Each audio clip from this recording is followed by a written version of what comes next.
Hello friends, 29ஆம் தேதிக்கான Pandian store 2ல் என்ன நடக்க போகுதுன்னு பார்த்தோம்னா, இங்கே நம்ம தங்கமயிலும் சரவணனும் வந்து மேரேஜ் ஆகிட்டு வீட்டுக்கெலாம் வந்துட்டாங்க. எல்லாம் இந்த பால் பழம் கொடுக்கறது, விளக்கேற்றுறது எல்லாம் நடந்து முடிஞ்சிருச்சு. அடுத்து வந்து தங்கமயில்கிட்ட வந்து அவங்க அம்மா வந்து ஃபோனில் பேசிகிட்டு இருக்காங்க. என்ன தங்கமயில், வீட்டுக்கெலாம் போயிட்டியா, என்ன இப்படி இருக்க அப்படிங்கிற மாதிரிலாம் கேட்குறாங்க. எல்லாம் பண்ணியாச்சுமா, விளக்கெல்லாம் ஏற்றிட்டேன் அப்படிங்கிற மாதிரிலாம் சொல்கிறாங்க.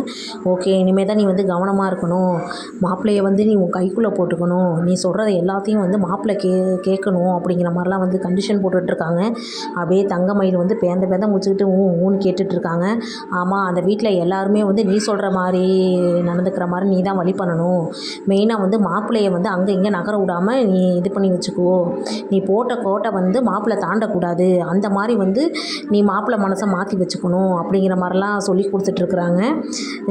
இனிமேல் தான் தெரிய போகுது. அதாவது தங்கமயிலுக்கு வந்து அவங்க அம்மா வந்து வில்லியாக தான் வரப்போகிறாங்க. அவங்க சொல்கிறதெல்லாம் தங்கமயில் கேட்டு அதே மாதிரி நடக்க போகிறாங்களா, வீட்டில் என்னென்ன பிரச்சனை வரப்போகுதுன்னு பார்க்கலாம்.